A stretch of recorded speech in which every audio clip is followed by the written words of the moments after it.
Hello everyone, I am सुगम। Welcome back. तो कैसे हो आप सब? आई होप आप सब अच्छे होंगे। स्वागत है आप सभी का आपके अपने एसपी स्टडी यूट्यूब चैनल पर। तो गाइस, आज हम आपके लिए लेकर आए हैं ये हिंदी का पेपर। इस पेपर को आज हम हल कराने वाले हैं, तो वीडियो आपको पूरा देखना है। वीडियो को आप बिल्कुल भी स्किप ना करें। तो चलिए पेपर को हल कराते हैं। तो सबसे पहले देखिए, यहाँ पर आपके जो प्रश्न हैं वो सबसे फर्स्ट नंबर पर आपके यहाँ पर प्रश्न दिए जाते हैं इस तरह के। ठीक है, सबसे पहले आपके ये रचनाएं पूछी जाती हैं गद्य से और पद से।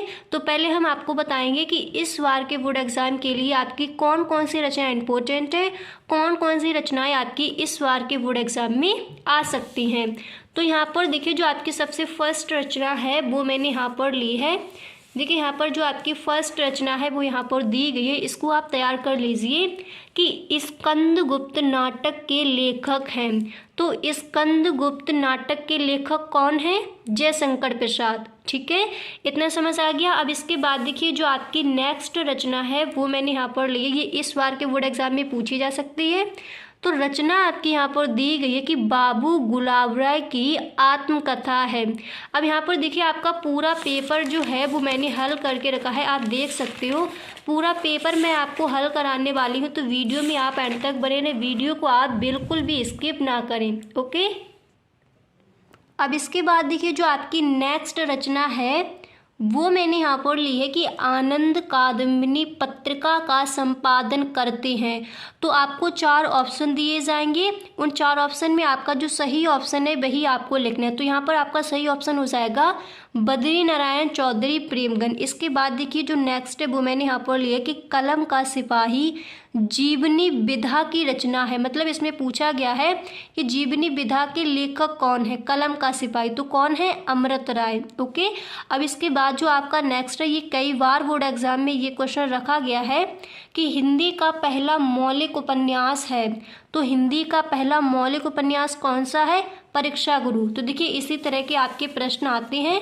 तो यहाँ पर देखिए, आपके पहले इस तरह के ये प्रश्न दिए जाएंगे, तो वही हम आपको बता रहे हैं। ओके, अब इसके बाद देखिए, जो आपकी नेक्स्ट रचना है वो आपको इस बार के बोर्ड एग्जाम के लिए तैयार कर लेनी है कि रामधारी सिंह दिनकर को, ओके, रामधारी सिंह दिनकर को ज्ञानपीठ पुरस्कार मिला है। तो किस पर मिला है? उर्वशी पर। ओके, अब इसके बाद देखिए, जो आपकी नेक्स्ट रचना है, अब ये देखिए, ये वाली जो आपकी रचना है कि बाबू गुलाब राय की आत्मकथा है। तो बाबू गुलाब राय की आत्मकथा क्या है? मेरी असफलताएं। ठीक है, इसके बाद जो आपका नेक्स्ट वो मैंने यहाँ पर लिया है कि चारुचंद्र लेख की विधा है। मतलब जो चारुचंद्र लेख है वो कौन सी विधा है? कहानी है, निबंध है, नाटक है, क्या है? तो ये क्या है? उपन्यास है। ओके, तो इसको भी आपको तैयार कर लेना है। अब इसके बाद देखिए, जो आपकी नेक्स्ट रचना है वो आपको तैयार करनी है कि अयोध्या सिंह उपाध्याय हरिऔध युग के कवि हैं। तो ये कौन से युग के कवि हैं? द्विवेदी युग के। ठीक है, आपके 10 प्रश्न पहले इसी तरह से पूछे जाएंगे। उसके बाद आपका एक जो आपका गद्यांश है, गद्य से वो लिया जाएगा, किसी भी चैप्टर से लिया जा सकता है। फिर उसकी आपको व्याख्या करनी, फिर जो आपके क्वेश्चन दिए जाते हैं उनको आपको करना है। तो पूरा पेपर मैं आपको हल कराने वाली हूँ। तो पहले आप जो आपके 10 प्रश्न आते हैं उनको देख लीजिए। तो प्रश्न है, अयोध्या सिंह उपाध्याय हरिऔध युग के कवि है। तो कौन से युग के कवि हैं? द्विवेदी युग के।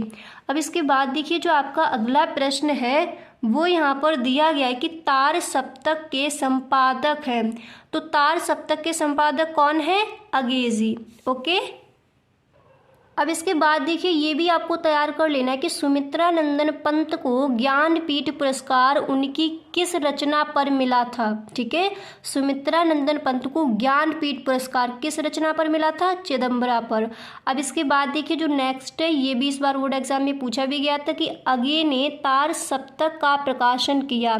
तो या फिर इस तरह से भी आपका प्रश्न आ सकता है कि तार सप्तक का प्रकाशन हुआ तो कौन से सन में हुआ? सन 1943 में। इसके बाद जो आपका नेक्स्ट है वो आपको तैयार करना है कि जयशंकर प्रसाद के काव्य की सिद्धावस्था है। तो क्या है?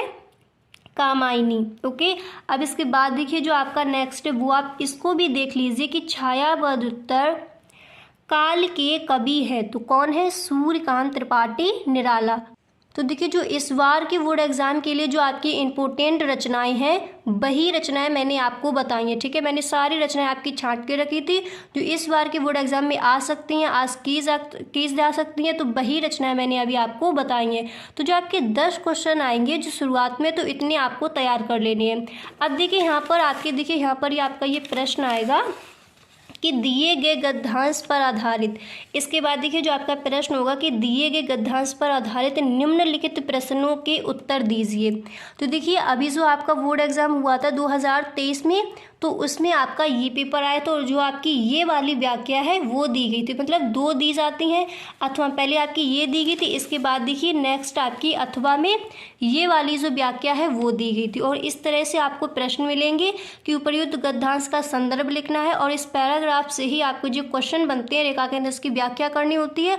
उसके बाद जो आपके क्वेश्चन बनते हैं उनका आंसर आपको देना होता है। ओके, अब यहाँ पर देखिए इस बार के बोर्ड एग्जाम में आपके कौन से चैप्टर से आपकी जो व्याख्या है वो आ सकती है गद्य में, पहले हम आपको वो बता देंगे। तो वही पाठ आपको तैयार कर लेने हैं और उन पाठों को मैं आपको तैयार करवा दूंगी, ठीक है। जो आपके चैप्टर दिए गए हैं गद्य में, जितने भी आपके चैप्टर हैं, सारे चैप्टर्स की आपको व्याख्या पूरा लेसन में आपको पढ़ा दूंगी, तो उसकी टेंशन आपको बिल्कुल भी नहीं लेनी है। तो अभी मैं आपको ये बता दूँ कौन कौन से चैप्टर इस बार के बोर्ड एग्जाम में आ सकते हैं, तो कौन कौन से चैप्टर की जो व्याख्या है वो आपको तैयार करनी है। ओके, तो यहाँ पर देखिए आपको इस बार के बोर्ड एग्जाम के लिए जो आपका चैप्टर दिया गया है अशोक के फूल गद्य में, ठीक है। तो अशोक के फूल ये वाला जो आपका चैप्टर है वो आपको तैयार कर लेना है। इसके लेखक कौन है? हजारी प्रसाद द्विवेदी।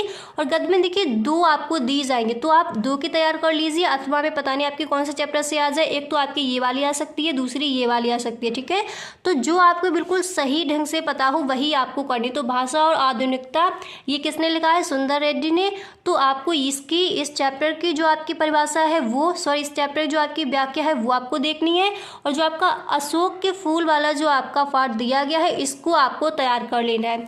अब इसी तरह से देखिए आपकी पद में भी दी जाएगी। तो देखिए इसके बाद नेक्स्ट प्रश्न क्या आएगा? दिए गए पद्यांश पर आधारित निम्नलिखित प्रश्नों के उत्तर दीजिए। तो अभी आपके पास बहुत सारा टाइम है, जितने भी आपके चैप्टर्स आपको टीचर पढ़ाते हैं तो सारे चैप्टर्स की जो व्याख्या है उनको आप अच्छे से देखिए। ओके, और ये जो आपके पाठ है पद में, इन सारे चैप्टर्स की व्याख्या जो है वो मैं आपको बता दूंगी। तो डे बाई डे आपकी क्लासेस चल रही हैं, तो इसी चैनल पर आपको सारी वीडियोस मिल जाएंगी, आप यहाँ से देख सकते हो। अगर आप किसी और के चैनल से देखना चाहते हो तो आप वहाँ से भी देख सकते हो, ठीक है। कहीं से भी मतलब देखो आपको जितने भी आपके चैप्टर्स हैं उन सारे चैप्टर्स की व्याख्या अभी से आपको देखना शुरू कर देना। अच्छे से अपनी इस बार तैयारी आपको करनी है बोर्ड एग्जाम की। इसी तरह से देखिए पद में भी आपको क्वेश्चन दिए जाएंगे और अथवा में इसी तरह से आपको ये व्याख्या भी, ये मतलब पद्यांश भी आपको दिया जाता है। अब आप ये देखिए कि इस बार के बोर्ड एग्जाम में आपको कौन कौन से चैप्टर्स की अच्छे से व्याख्या याद कर लेनी है पद्य और गद्य में। तो गद्य का मैंने आपको बता दिया। अब यहाँ पर आप देखिए पद्य में आपको जो आपका नौका विहार जो आपका पाठ है दिया गया है, ठीक है, नौका विहार, तो इसको आप तैयार कर लीजिए। इसके लेखक कौन है, इसके कवि कौन है? सुमित्रा नंदन पंत, ठीक है। एंड नेक्स्ट आपको तैयार करनी है कैकई का अनुपात। इस बार के बोर्ड एग्जाम के लिए ये दोनों चैप्टर आपके इंपॉर्टेंट है। अच्छे से आप इन चैप्टर्स की जो आपकी व्याख्या है वो आपको अच्छे से याद कर लेनी है। कैकई का अनुपात, तो इसके लेखक कौन है? मैथिली शरण गुप्त। तो देखिए यहाँ पर मैंने आपको सिर्फ व्याख्या करके नहीं बताई है, आपको मैंने ये बता दिया कि कौन कौन से चैप्टर्स की आपको व्याख्या तैयार कर लेनी है। अब देखिए इसके बाद जो आपके प्रश्न आएंगे वो सारे प्रश्नों को मैं यहाँ पर हल कराने वाली हूँ, तो वीडियो में आप एंड तक बने रहे। वीडियो को आप बिल्कुल भी स्किप ना करें, ठीक है। पूरी तैयारी में इसमें आपको करा दूंगी हिंदी की, और जो आपके लिए इंपॉर्टेंट है वो भी मैं बताती चल रही हूँ। तो यहाँ पर देखिए समझ आ गया, 14 प्रश्न इस तरह से आपका आएगा। अब इसके बाद देखिए जो आपका नेक्स्ट प्रश्न है वो आपका दिया जाता है जीवन परिचय। अब यहाँ पर देखिए पहले आपको गद्य में दिया जाएगा। अब आप यहाँ पर देखिए गद्य में पहले आपका दिया जाएगा, प्रश्न आपका इस तरह से आएगा कि निम्नलिखित में से किसी एक लेखक का साहित्यिक परिचय देते हुए उनकी कृतियों का उल्लेख कीजिए। मतलब इस तरह से आपके आएंगे जीवन परिचय, लेखक के इस तरह से आपके नाम दिए जाएंगे, तो 3 आएंगे।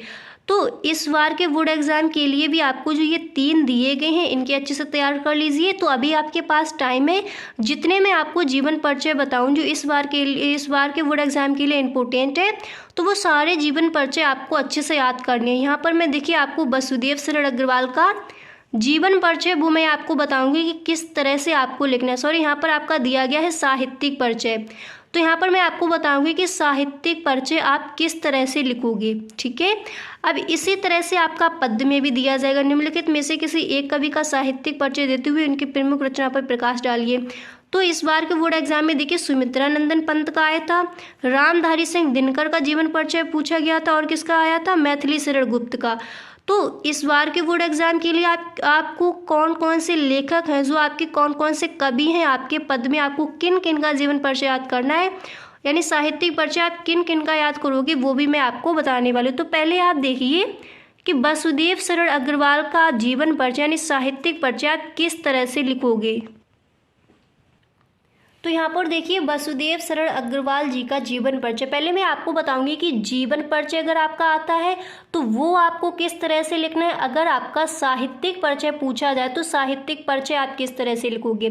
तो देखिए मान लीजिए अगर आपका जीवन परिचय आ गया तो फिर आप इस तरह से लिखोगे। इस तरह से जो बच्चे लिखते हैं उनके मार्क्स अच्छे आती है। ठीक है, जो टॉपर स्टूडेंट्स होते हैं वो अपना जीवन परिचय इसी तरह से लिखते हैं, मैंने कई बच्चों से पूछा है। तो यहाँ पर देखिए आप इस तरह से पहले आप जो इनका मतलब जो मेन जो इनके पॉइंट है वो आप इस तरह से लिख कर आओगे, इस तरह से। इसके बाद आपको ब्रैकेट में इनको बंद कर देना। ठीक है, नाम क्या है, वसुदेव शरण अग्रवाल, जन्म कहाँ हुआ 1904 ईस्वी में, जन्म स्थान क्या है, मेरठ खेड़ा नामक ग्राम में।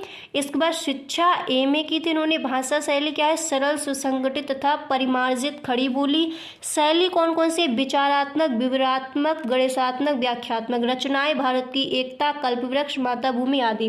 पहले मैं आपको बता रही हूँ जीवन परिचय, उसके बाद मैं आपको बताऊंगी अगर आपका साहित्यिक परिचय पूछा जाए तो फिर आप साहित्यिक परिचय किस तरह से लिखोगे। अगर जीवन परिचय आता है तो इस तरह से लिखोगे।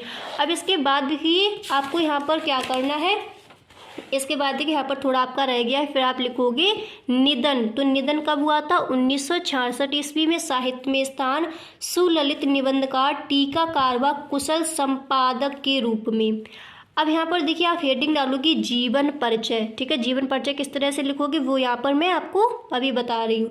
तो आप लिखोगे कि वसुदेव शरण अग्रवाल जी का जन्म सन 1904 ईस्वी में मेरठ जिले के खेड़ा नामक ग्राम में हुआ था। इनके पिता लखनऊ में रहते थे, इसलिए इनकी शिक्षा दीक्षा लखनऊ में ही हुई थी।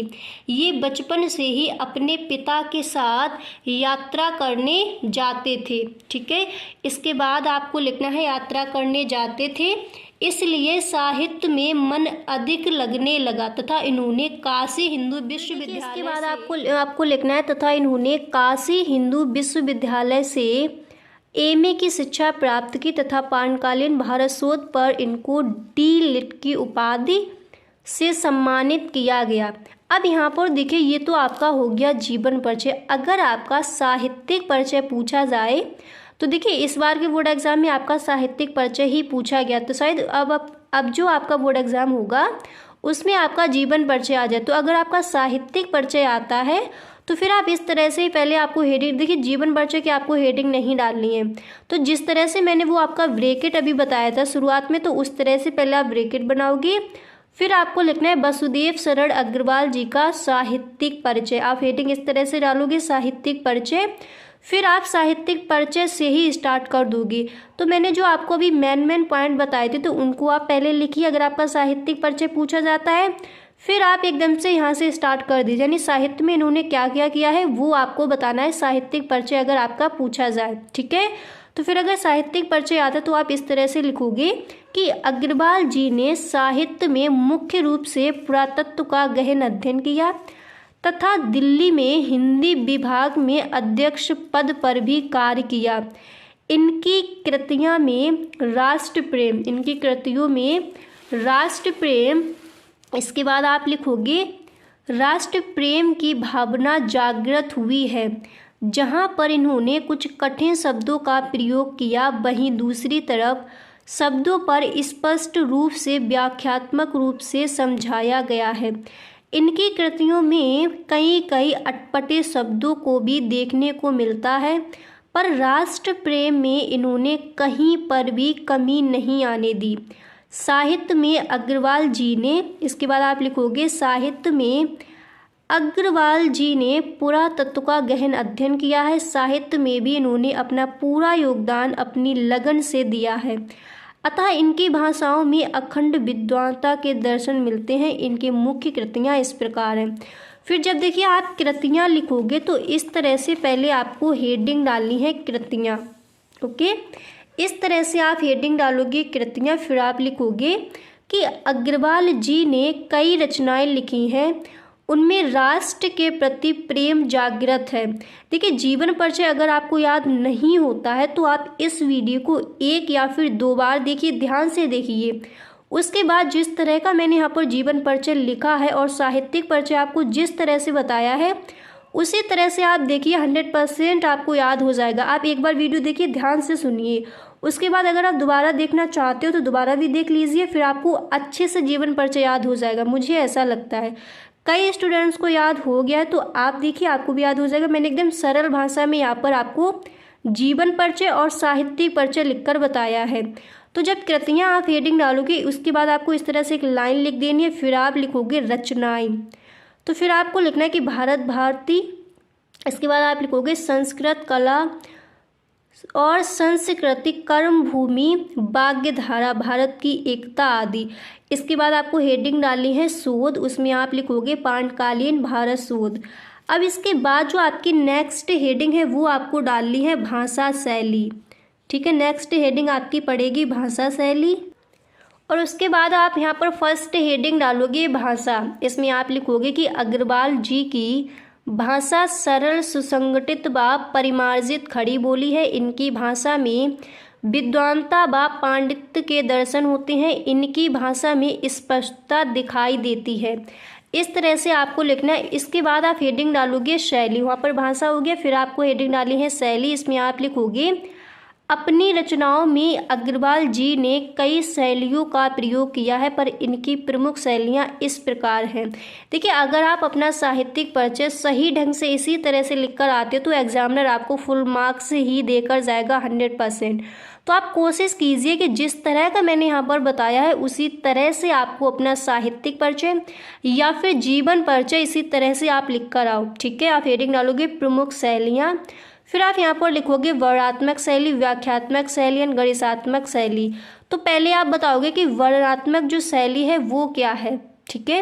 हेडिंग पड़ेगी वर्णनात्मक शैली, फिर आप लिखोगे इस शैली को इन्होंने प्रधानता दी है। इसका मुख्य रूप से अपनी कृतियों में इन्होंने वर्णन किया है। जो वर्णनात्मक शैली है इसका इन्होंने कहाँ पर प्रयोग किया है, कृतियों में। अब इसके बाद देखिए आप नेक्स्ट डालोगे व्याख्यात्मक शैली, फिर इसमें आप लिखोगे अग्रवाल जी ने सही रूप से व्याख्या, स्पष्ट अर्थ दिखाया है। इस शैली को मुख्य रूप से प्रयोग में लाया गया है। अब इसके बाद देखिए यहाँ पर आप डालोगे गणितात्मक शैली, ठीक है।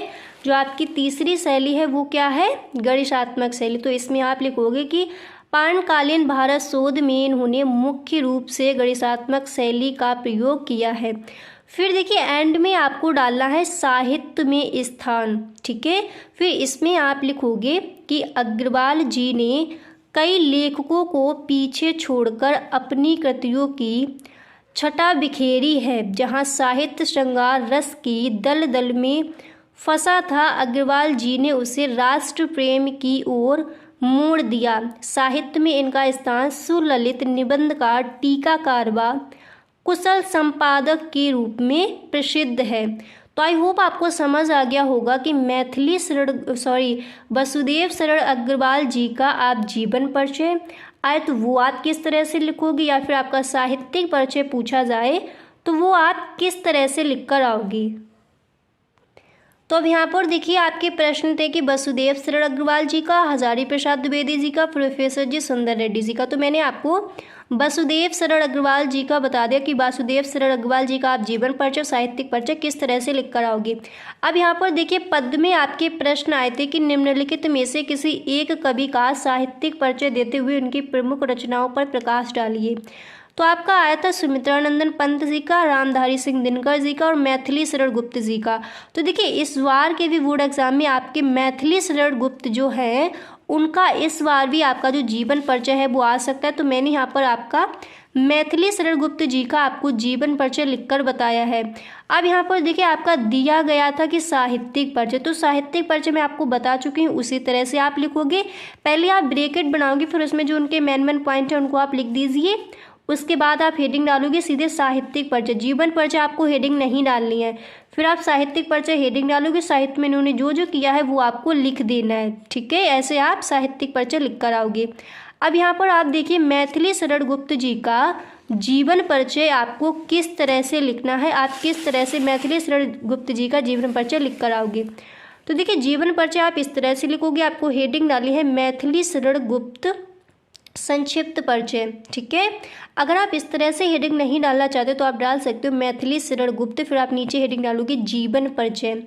इसी तरह से आपको लिखना है कि नेम क्या है, मैथिली शरण गुप्त, पिता का नाम है सेठ रामचरण गुप्त, शिक्षा घर पर ही हुई, जन्म कब हुआ 1886 में, जन्म स्थान कहाँ है, चिरगांव झांसी, ठीक है। भाषा सरल सुसंगठित, इस तरह से आपको लिख देना है, ठीक है। और इनकी शैली कैसी है, प्रबंधात्मक नीत शैली, ठीक है। इसके बाद आप लिखोगे रचनाएं, तो रचनाएं इनकी कौन कौन सी है, भारत भारती, द्वापर, यशोधरा। इसके बाद निधन कब हुआ 1964, मतलब इसी तरह से आप जो इनके मेन पॉइंट है फिर पहले वो आपको इस तरह से लिख देनी है, ठीक है। अब यहाँ पर इसके बाद देखिए आप डालोगे साहित्य में स्थान, तो साहित्य में स्थान कैसा है, राष्ट्र कवि की विभूति। फिर इसके बाद आपको यहाँ पर हेडिंग डालनी है जीवन परिचय। अब यहाँ पर आप एक बात समझिए, अगर आपका साहित्यिक परिचय पूछा जाए, ओके, तो फिर आप यहाँ से एकदम से स्टार्ट करोगे, हेडिंग आपकी डलेगी साहित्यिक परिचय। अगर जीवन परिचय पूछा जाए तो फिर पहले इस तरह से आप डालोगे जीवन परिचय, ठीक है। तो मैं यहाँ पर आपको बता रही हूँ कि जीवन परिचय अगर आता है तो आप किस तरह से लिखोगे, तो इस तरह से करोगे कि मैथिली शरण गुप्त का जन्म सन 1886 ईस्वी में चिरगांव झांसी में हुआ था। इनके पिता को साहित्य से बहुत प्रेम था, इसी कारण इनका मन भी साहित्य में लगने लगा तथा इस महान साहित्यकार का निधन सन 1964 में हो गया। अब इसके बाद आप नेक्स्ट हेडिंग यहाँ पर डालोगे साहित्यिक परिचय। फिर इसमें आप लिखोगे कि गुप्त जी का मन बचपन से ही काव्य धारा में बहने लगे। बचपन से ही चिटपुट कविताएं किया करते थे। एक बार इनके पिता ने इनकी कविता को पढ़ा तो उन्होंने इन्हें राष्ट्र कवि का आशीर्वाद दिया।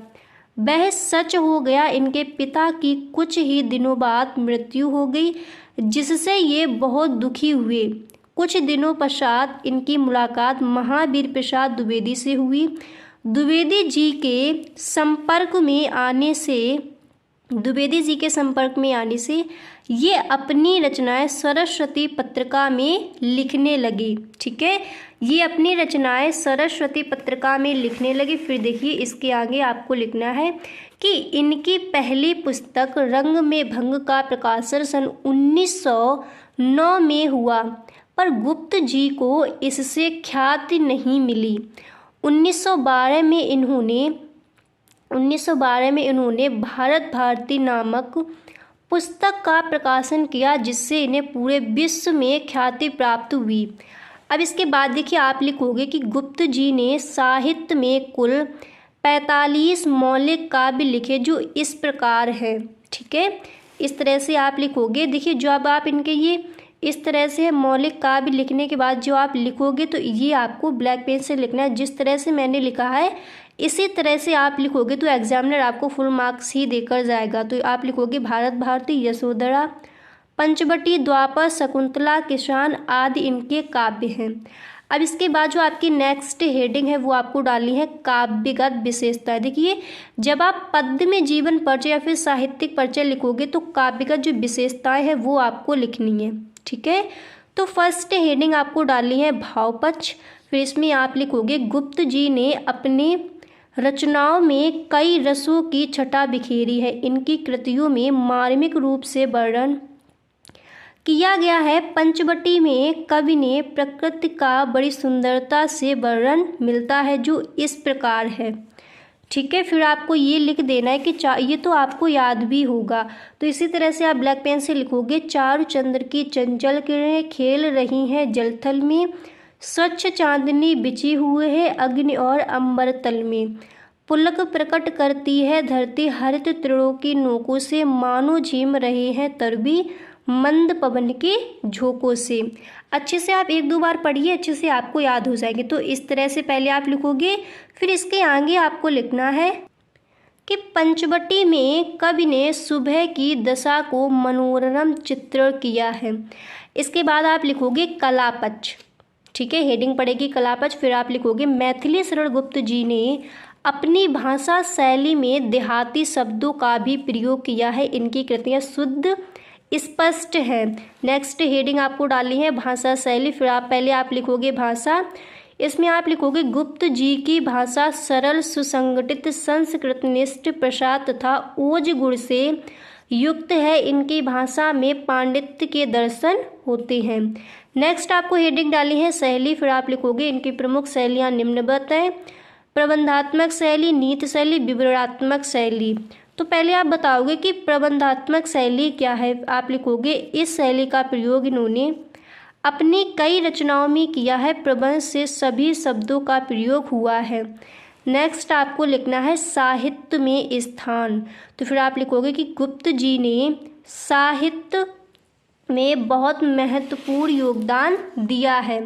साहित्य में बहुत महत्वपूर्ण योगदान दिया है। साहित्य में ये राष्ट्र कवि के विभूति माना गया है, मतलब माने गए हैं। इस महान लेखक का नाम सदैव स्वर्ण अक्षरों में इतिहास में देखा जाएगा। तो साहित्य में स्थान आप इस तरह से लिखकर आओगे। ओके, अब आप यहाँ पर देखिए, जो आपका नेक्स्ट प्रश्न है वो यहाँ पर दिया गया है कि बहादुर कहानी की कथा वस्तु की विवेचना कीजिए। ये प्रश्न आपका दिया जाएगा।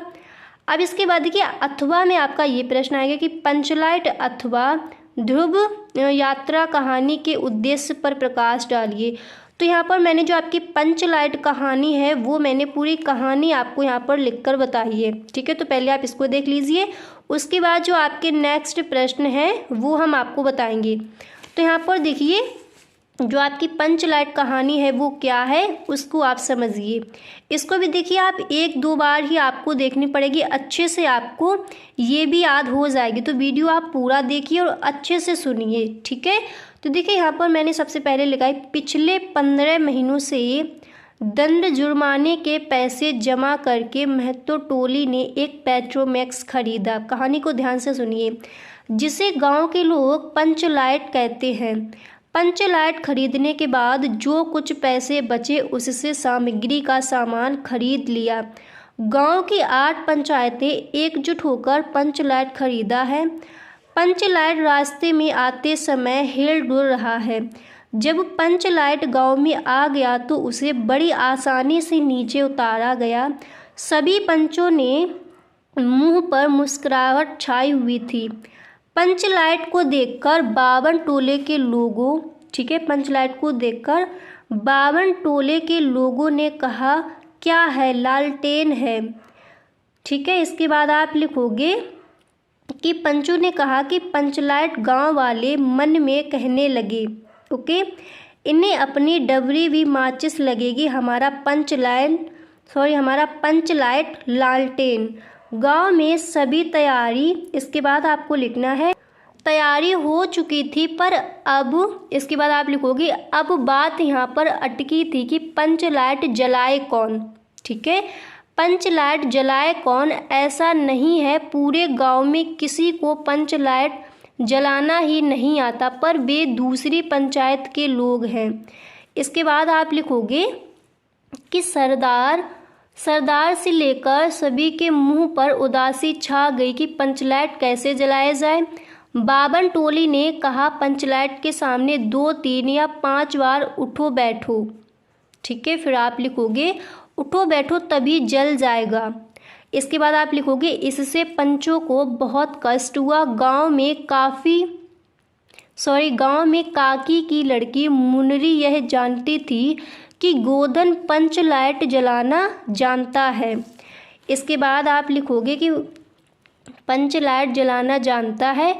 इसके आगे आपको लिखना है पर वह कह कैसे, उसका तो हुक्का पानी ही पंचायत से बंद है, क्योंकि वह मुनरी को देखकर सीटी बजाता और सलीमा का गाना गाता, यह गांव वालों को अच्छा नहीं लगा।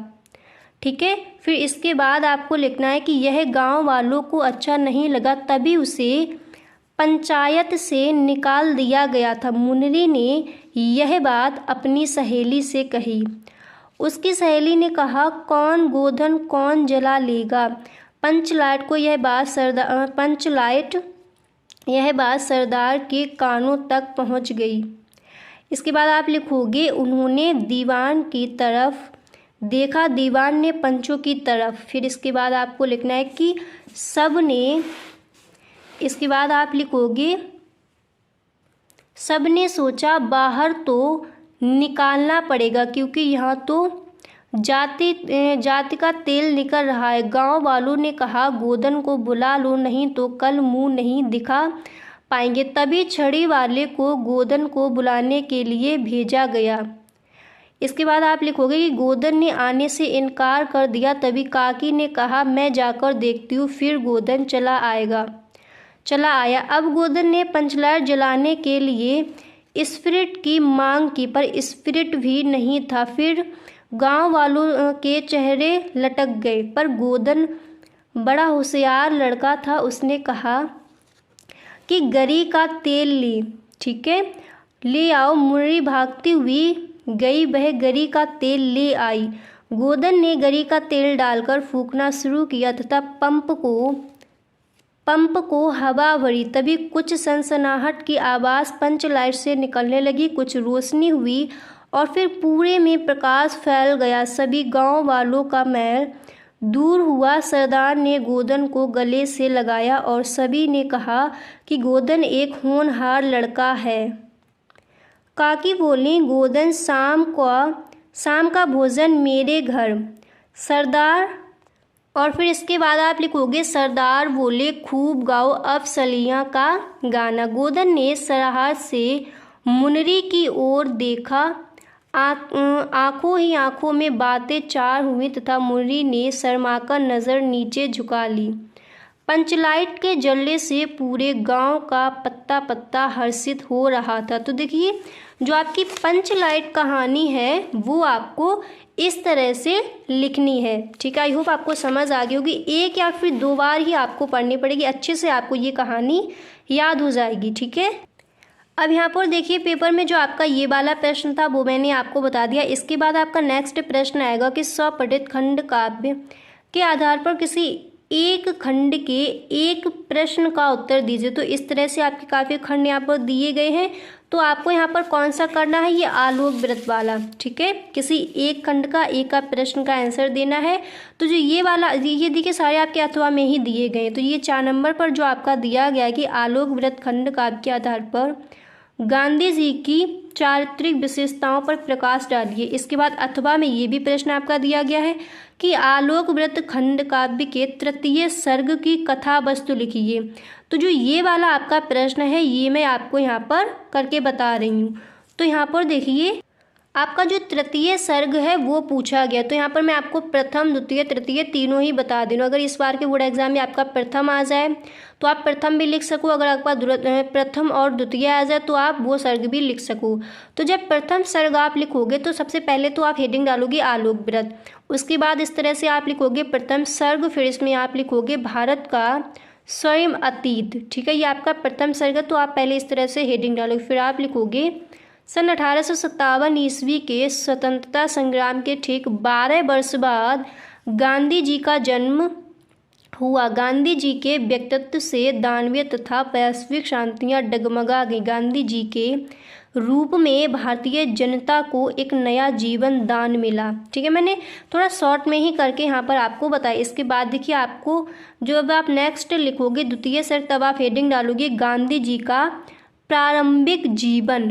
ठीक है, इस तरह से आप हेडिंग डालोगे द्वितीय सर्ग में। फिर आप लिखोगे कि समय बीतते बीतते मोहनदास युवक हो गए। उनके इसके बाद आपको लिखना है कि उनके रूप पिता का स्वर्गवास हो गया। उनकी उच्च शिक्षा प्राप्त करने के लिए उनकी माँ ने उन्हें इंग्लैंड भेजने का निश्चय किया। ठीक है, इंग्लैंड भेजने का निश्चय किया, पर उनकी माँ को डर था कि कहीं मोहनदास मांस मदिरा का सेवन करने लगे, इसलिए उन्होंने उन्हें शपथ दिलाई। ठीक है, जब उनकी माँ ने उन्हें बाहर इंग्लैंड भेजा पढ़ने के लिए तो उन्होंने एक शपथ दिलाई कि मद मांस मदिराक्षी से बचने की शपथ दिलाकर माँ ने तो किया विदा पुत्र को मंगल तिलक लगाकर। अब देखिए, जब आप इसको लिखोगे तो आपको ब्लैक पेन से ही लिखना है, और आप देखिए 2 लाइन में ही, इतना थोड़ा आप छोटा करके लिखोगे, 2 लाइन में अच्छे से आपका बन जाएगी। और फिर ये लिखने के बाद इस तरह से आपको इसको ब्रैकेट में बंद कर देना कि एग्जामिनर आपको अच्छे से इसकी नज़र जो है इस पर पड़ सके, ताकि वो आपको फुल मार्क्स ही देकर जाए। अब इसके बाद यहाँ पर आप लिखोगे कि एक बार गांधी जी कलुषित स्थान पर पहुंच गए। वे बड़ी चतुरता से वहां से बचकर निकले, क्योंकि उनकी माँ ने उन्हें शपथ दिलाई थी। पर जब वे अपने घर को वापस आए तब तक उनकी माँ का निधन हो चुका था। माँ की मृत्यु सुनकर गांधी जी बड़े दुखी हुए। ठीक है, इस तरह से आप लिखोगे। अब इसके बाद देखिए, जो तृतीय सर्ग है वो आपका यहाँ पर पूछा गया है। तो तृतीय सर्ग आपको इस तरह से लिखना है कि एक बार गांधी जी, ओके, तृतीय सर्ग गांधी जी का अफ्रीका प्रवास। पहले आप इस तरह से हेडिंग डालोगे, फिर आप लिखोगे एक बार गांधी जी रेल के डिब्बे में यात्रा कर रहे थे। एक गोरे ने उन्हें धक्का देकर, ठीक है, नीचे उतार दिया। वहीं बैठकर गांधी जी ने अपने देश के लिए एक प्रण लिया। फिर आप लिखोगे कि पशुबल के सम्मुख आत्मा की शक्ति जगानी होगी, मुझे अहिंसा से हिंसा की आग बुझानी होगी। तो तृतीय सर्ग में आपको ये लिखना, अच्छे से याद कर लीजिए। एक बार गांधी जी रेल के डिब्बे में यात्रा कर रहे थे, एक गोरे ने उन्हें धक्का देकर नीचे उतार दिया। वहीं बैठकर गांधी जी ने अपने देश के लिए एक प्रण लिया। तो तृतीय सर्ग में ये हुआ। तो इस तरह से आप सारे सर्ग याद कर लीजिए। जो 8 सर्ग है वो 8 सर्ग आपको याद कर लेने हैं। पता नहीं आपका कौन सा बोर्ड एग्जाम में पूछा जाए। ठीक है, तो गाइस आज के लिए बस इतना ही। मिलते हैं नेक्स्ट वीडियो में। तो जो आपका थोड़ा रह गया है पेपर, अब देखिए आपका पेपर आप देख लीजिए। जो आपका खंड खा यहाँ से दिया जाएगा, ठीक है, जो खंड का था वो मैंने आपको पूरा बता दिया। अब जो आपका खंड खा चाहे वो आपको नेक्स्ट वीडियो में आपको बता दूंगी। तो आज के लिए बस इतना ही। तो गाइस अगर आपको वीडियो पसंद आया हो तो इस वीडियो को एक लाइक ज़रूर कर दे। अगर आपको वीडियो पसंद नहीं आया है तो इस वीडियो को आप डिसलाइक करके भी जा सकते हो। Okay, thank you.